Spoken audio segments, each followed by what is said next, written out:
E mais uma vez, nossa saudação a todos vocês que nos acompanham dos diferentes países lusófonos. E a Igreja recorda hoje Santa Isabel, Rainha de Portugal. Enquanto Rainha Isabel seguiu seu caminho para a santidade, cuidando dos pobres e apaziguando as dinastias da Europa em 1300. Após a morte de seu marido Dionísio, partiu em peregrinação a Santiago de Compostela, onde ofereceu sua coroa, e depois entrou para o Mosteiro das Clarissas de Coimbra.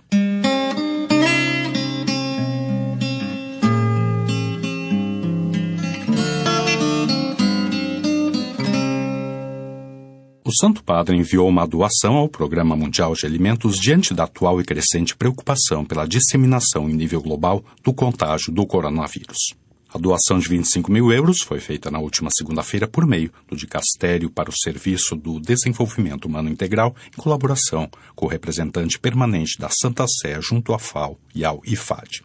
Essa doação simbólica representa a expressão imediata do sentimento de solidariedade do Santo Padre com as pessoas afetadas pela pandemia e os que prestam assistência essencial aos pobres e aos mais frágeis e vulneráveis da nossa sociedade. Representa também um gesto de encorajamento paterno ao trabalho humanitário do PAN e a outros países que, em tempos de crise, desejam aderir e apoiar o desenvolvimento integral e a saúde pública, em contraposição à instabilidade social, a falta de segurança alimentar, o crescente desemprego e o colapso dos sistemas econômicos das nações mais vulneráveis.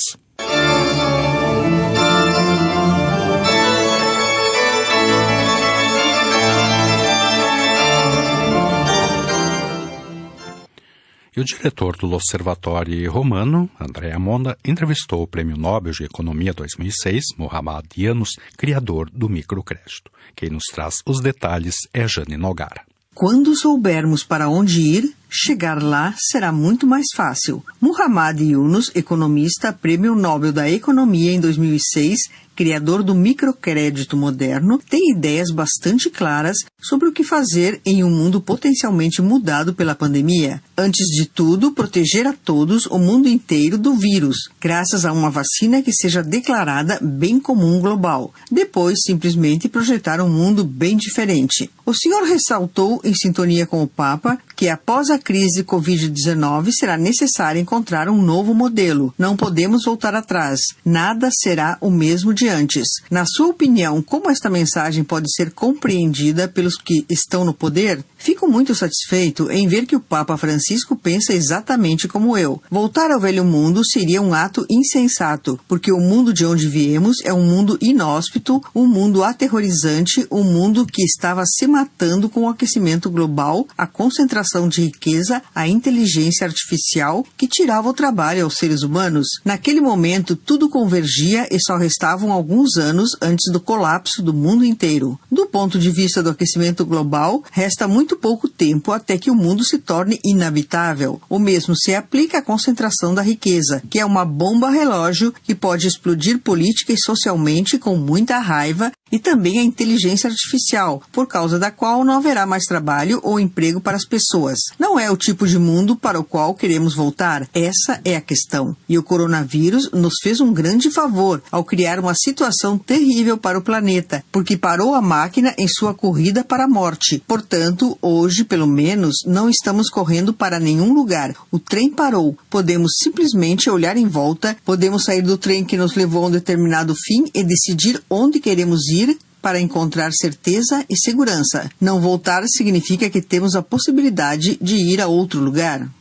O senhor lançou uma iniciativa a favor de uma vacina gratuita e acessível a todos. Em situações como esta da Covid, como é possível tirar a pesquisa médica da lógica do lucro? Devemos chegar ao fundo da questão. Não é correto dizer que as empresas estão gastando dinheiro para desenvolver a vacina. Na maioria dos casos, são as universidades que contribuem com seu conhecimento e criatividade e os governos que pagam grandes somas de dinheiro para a pesquisa, especialmente a pesquisa de vacinas. Por que as universidades deveriam desistir do seu direito? Por que o governo deveria desistir de seu direito? Não estou negando às empresas um retorno justo de seus investimentos. Podemos discutir quão grande foi o investimento e qual deveria ser o retorno correto. As empresas podem ser pagas para tornar a vacina um bem comum global, mas a propriedade deve pertencer ao povo e não a uma empresa. O mundo deve declarar a vacina como um bem comum mundial. Ontem fiz um apelo aos líderes mundiais que foi assinado por muitas figuras importantes de todo o mundo. Repito este apelo através de vocês a fim de pressionar os governos e fazer esta declaração o mais rápido possível. Fazer da vacina para a Covid-19 um bem comum mundial. Peço ao Papa Francisco que apoie esta iniciativa com sua poderosa voz.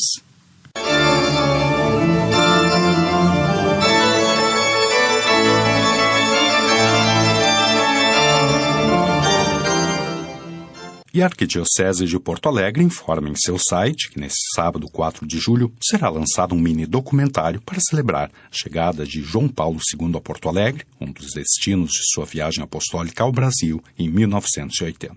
O vídeo, com imagens de arquivos CEDOC RBS-TV e fotografias do arquivo da Arquidiocese, estará disponível no site e redes sociais da Arquidiocese, Facebook, arquipoa.com e no YouTube Arquipoa. No site da Arquidiocese também serão disponibilizadas fotos, informações e depoimentos na página Arquipoa/40 anos. O objetivo é recordar, através de imagens inéditas, esse importante momento quando Porto Alegre recebeu pela primeira e única vez a visita de um Papa, hoje santo. O mini-documentário será publicado às 17h35, horário em que o Papa aterrissou na capital gaúcha. Primeiro Papa a pisar em solo brasileiro e gaúcho, João Paulo II foi recebido no aeroporto Salgado Filho por autoridades políticas e eclesiásticas que o acompanharam até a Praça da Matriz, onde em um palanque em frente à Catedral Metropolitana fez seu primeiro pronunciamento para um público de aproximadamente 50 mil pessoas.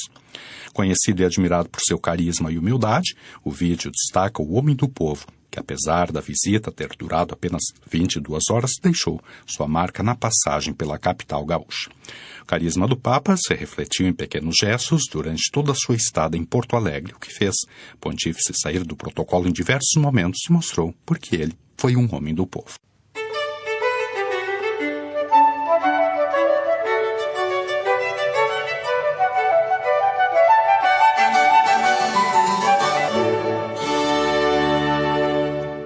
O observador permanente da Santa Sé junto às Nações Unidas em Genebra, arcebispo Ivan Jurkovic, fez um pronunciamento na manhã de sexta-feira, durante a 44ª sessão do Conselho para os Direitos Humanos, que se realiza desde a última terça-feira na Suíça.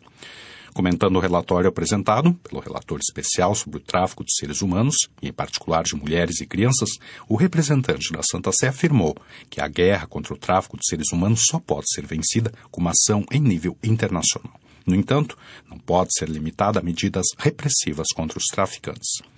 O arcebispo frisou depois que melhorar os mecanismos de proteção, reabilitação e reintegração das vítimas deve ser uma prioridade absoluta. Apesar dos progressos feitos para erradicar esse flagelo, as pesquisas falam de uma situação bem mais dramática. O tráfico de seres humanos, suas várias manifestações, entre as quais o tráfico de recém-nascidos e mães de aluguel, continua sendo uma ferida aberta na humanidade contemporânea. Esse aspecto foi recordado pelo Papa Francisco, no ano passado, durante a Conferência Internacional sobre o Tráfico de Seres Humanos no Vaticano. Tal situação piorou ainda mais, além da pobreza, corrupção e a falta de educação também, por causa da pandemia do coronavírus. Dom Ivan Jurkovic acrescentou ainda no seu pronunciamento que o tráfico de pessoas é um verdadeiro flagelo para nossas sociedades, porque nega a dignidade da vítima, tratada apenas como mercadoria de intercâmbio a ser explorada. Essa é uma das expressões mais dramáticas da cultura do descarte, muitas vezes denunciada pelo Papa Francisco.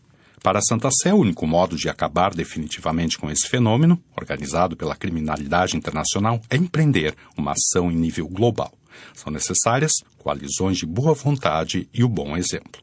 A este respeito, Dom Jurkovic chamou atenção para o incansável trabalho de muitas organizações interconfessionais no mundo comprometidas com a prevenção e para salvar, reabilitar e ajudar as vítimas a se reintegrar na sociedade. Por fim, segundo a Santa Sé, a chaga do tráfico de seres humanos poderá ser erradicada com a erradicação total das organizações criminosas deploráveis que administram o tráfico de pessoas.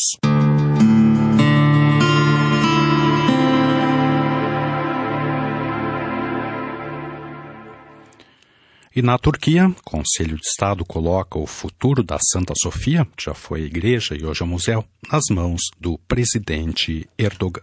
Raimundo Lima. O status atual de Santa Sofia como complexo museológico não destinado ao culto religioso corresponde plenamente ao quadro jurídico atual, com base na decisão de 1934, com a qual o governo turco daquela época transformou a antiga basílica cristã, naquele tempo utilizada como mesquita, em um museu. Tal estado de coisas, de acordo com as disposições governamentais do passado, pode legitimamente ser modificado com um decreto presidencial.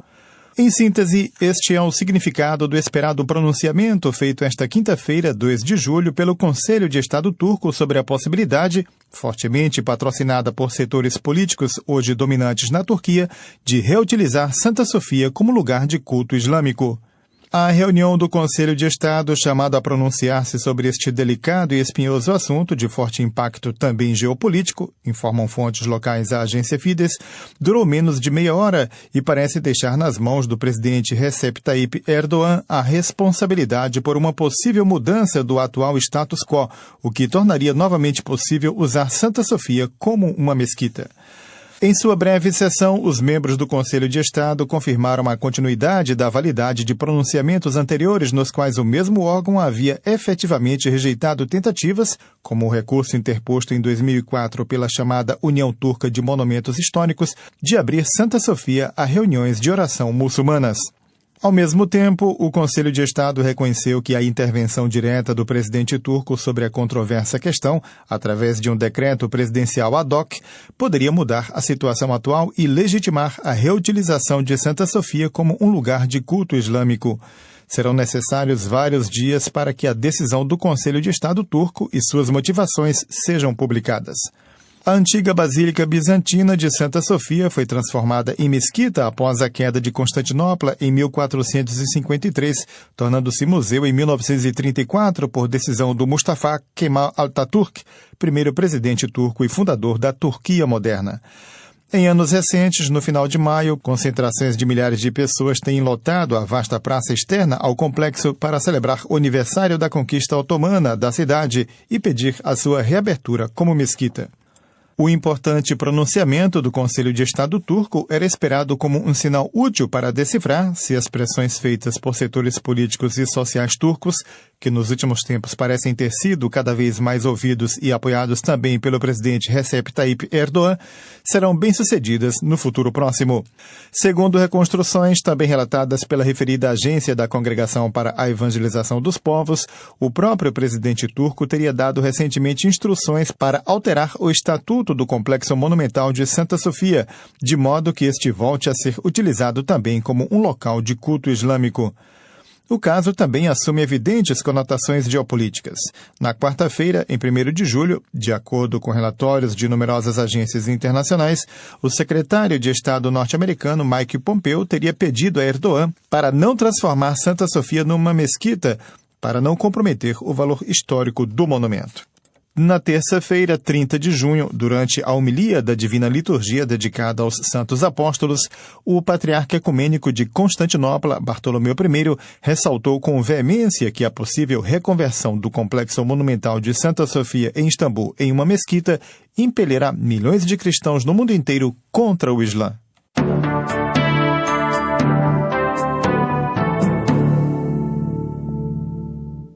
A experiência da pandemia convida todos a um estilo de vida de simplicidade, peculiaridade incontestável para um renovamento espiritual.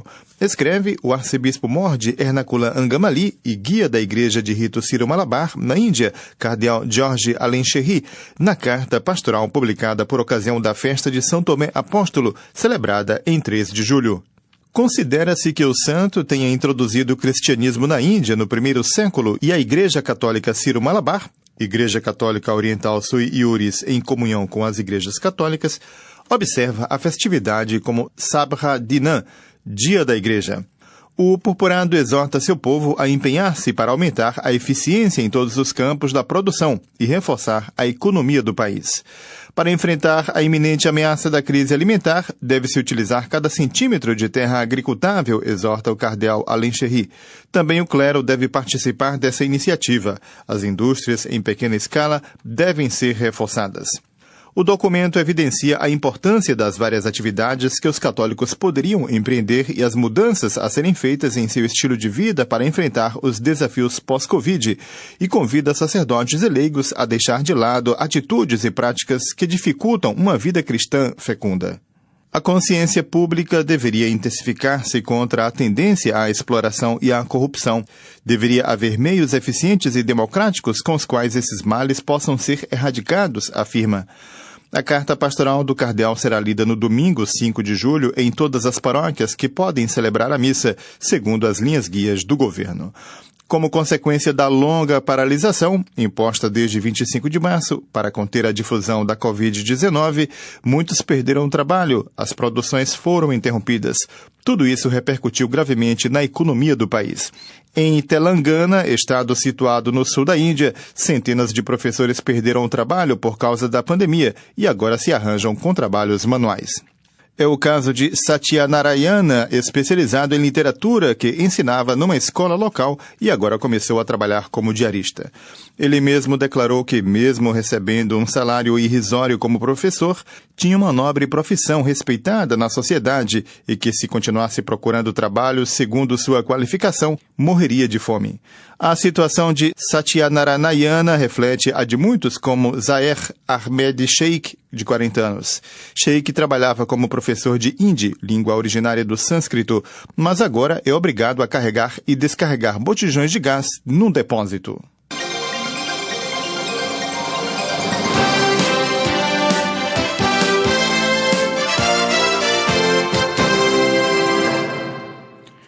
Bispos da Itália e Unicef firmam acordo para ajudar as crianças durante a pandemia. Andressa Collet.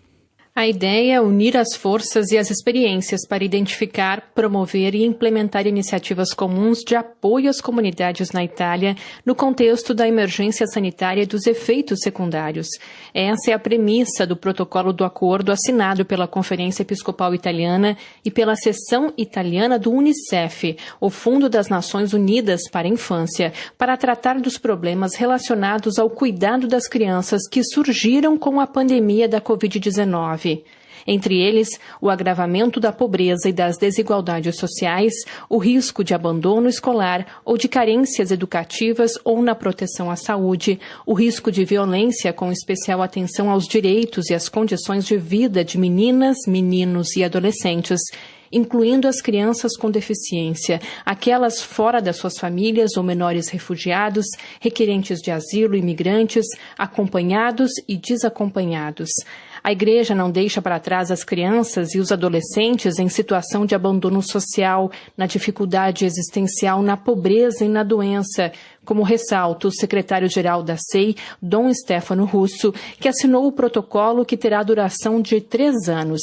E ele disse, é bem isso, porque neste momento de emergência que estamos vivendo, situações de particular fragilidade estão vindo à tona com força.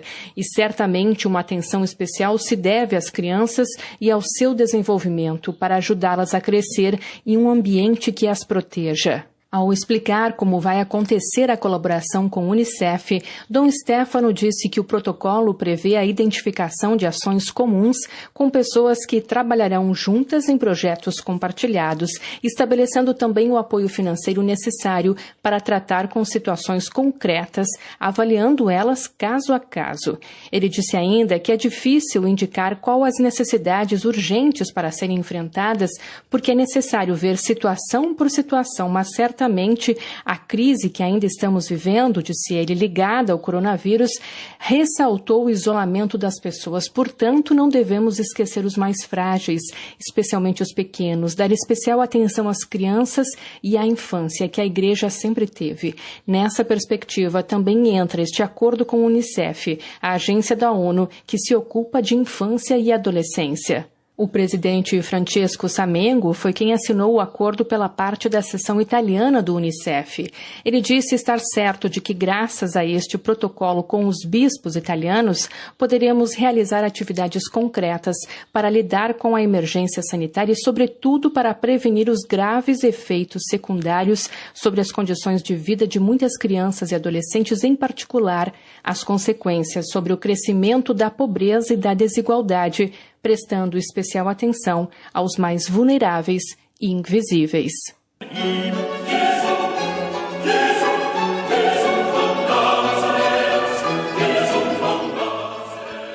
E Silvanay José nos traz a reflexão do Padre César Augusto dos Santos para esse 14º domingo do Tempo Comum.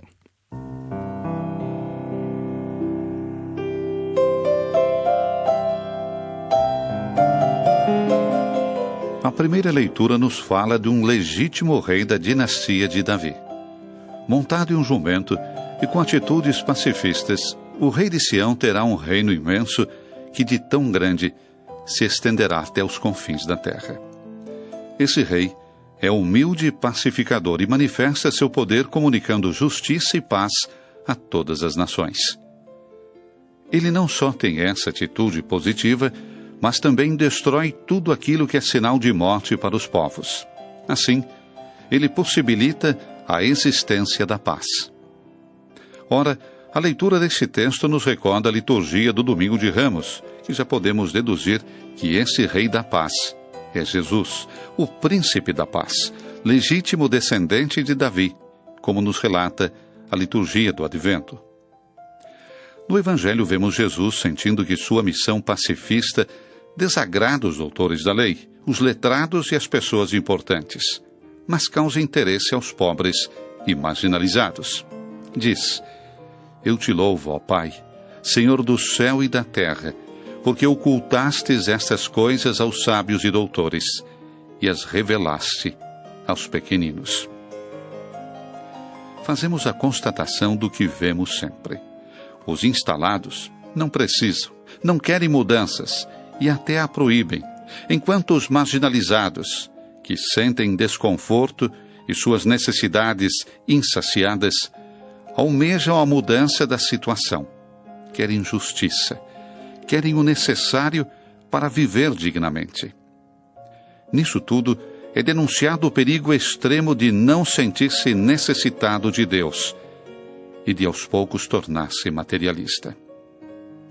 O trecho do Evangelho termina com o convite de Jesus aos que se sentem marcados, injustiçados pela sociedade materialista, repleta de pessoas egocêntricas e muito bem instaladas na cultura da morte. Ao mesmo tempo, o Senhor fala que quer fazer parte da civilização do amor, de seus seguidores.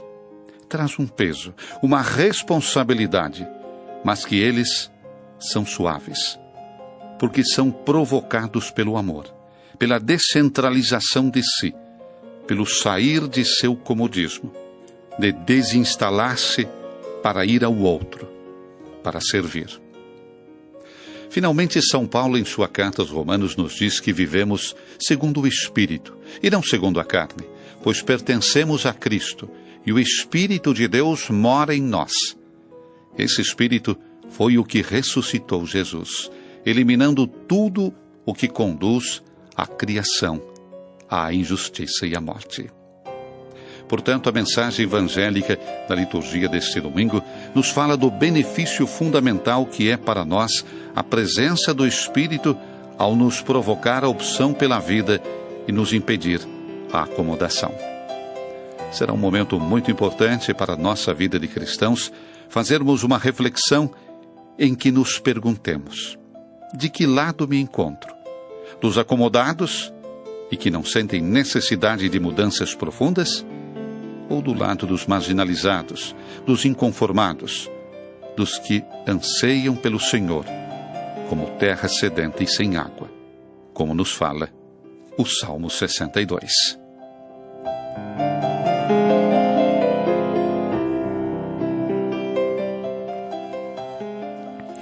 E assim, queridos amigos, encerramos o nosso programa da manhã deste sábado, agradecendo a todos pela audiência. Forte abraço e até! Nosso próximo